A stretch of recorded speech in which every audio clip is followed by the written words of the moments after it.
As with many aspects of the Ukraine war, asking more questions leads to fewer answers and more questions. The disruption of the energy economy in Russia, Europe, and the world is one aspect of the Ukraine war. Attacks on each other's energy distribution, infrastructure, and production facilities are a priority target for both Ukraine and Russia, particularly Russia. These targets are considered significant in the pursuit of a total war strategy, a hallmark of large-scale military operations theorized in the interwar years of the 1920s and 1930s. The announcement this week of the end of Russian gas contracts between Russia and Ukraine raises the question of why Ukraine was still honoring those contracts. Russia is a major energy producer in the international gas and oil markets and is a member of OPEC+. In the pre-war 2020s, the energy markets experienced sharp price increases due to changes in US energy policy, geopolitical tensions between the US and Saudi Arabia, the traditional swing producer in the oil market, and the start of the US inflation cycle, which began prior to the invasion of Ukraine and escalated thereafter. US dollars are primarily used for the trade oil, and the US inflationary cycle devalued the currency, making the price of oil more expensive compared to the inflation-weakened dollar. Following the start of the Ukraine war, the West imposed a series of retaliatory sanctions aimed at weakening Russia, specifically targeting the Russian oil and gas trade.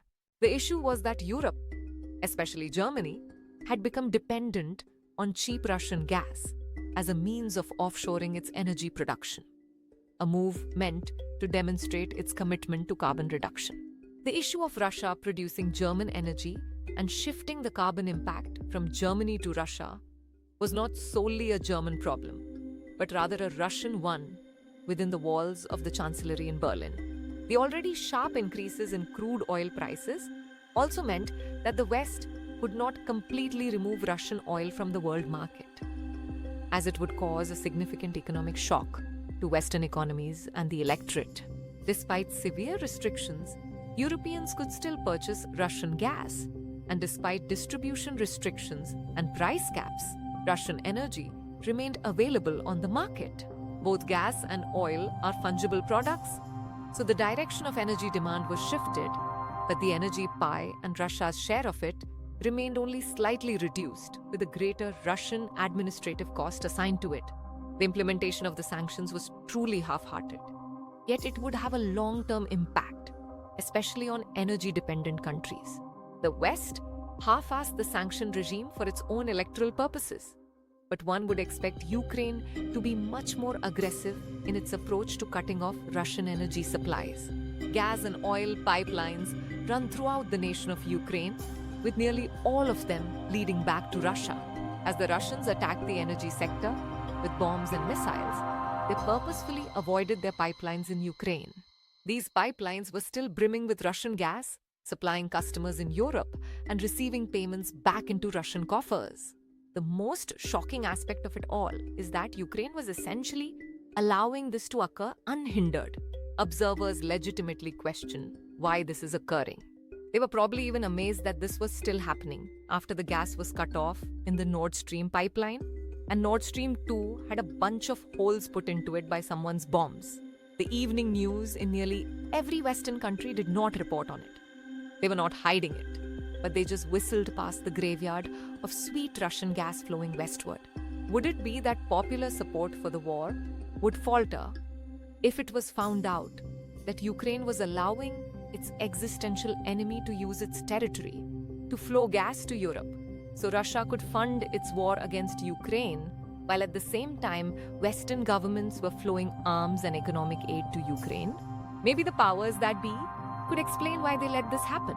These arguments may even make sense in a vacuum. However, if Russia's initiated war poses such a significant threat to Ukraine, which is undeniable, and to the liberal Western democracies, which is debatable, then why is there such a weak sanction regime against Russia? If the war is an existential threat, the energy markets should be damned, and Russian energy should have been taken off the international market to be traded. and the energy potential of the US and Canada should be used to supplant the gap of the Russian energy.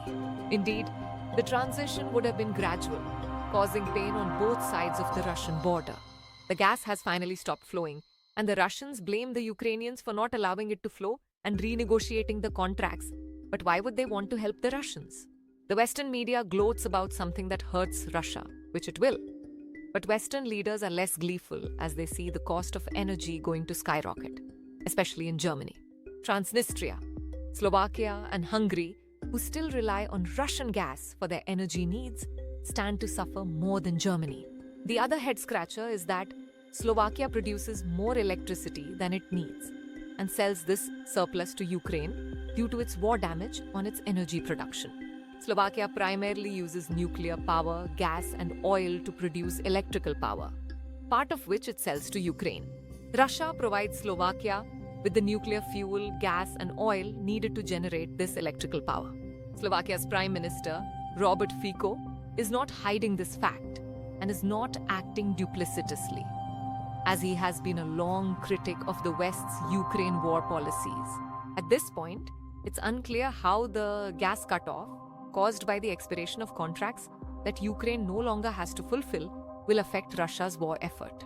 It will be an economic impact to Russia, and it is unlikely that Russia can find enough demand to pick up the demand until it can complete constructed pipelines flowing to Asia. Elections in Germany in February 2025 are likely to focus on this issue, but it's uncertain whether this will alter Germany's stance on Ukraine. The more important question that both supporters and detractors of the Ukraine war should be asking is why this policy was allowed to continue. Why did Ukraine feel obligated to honor pipeline contracts with Russia while at war? We may not like the answer to that question,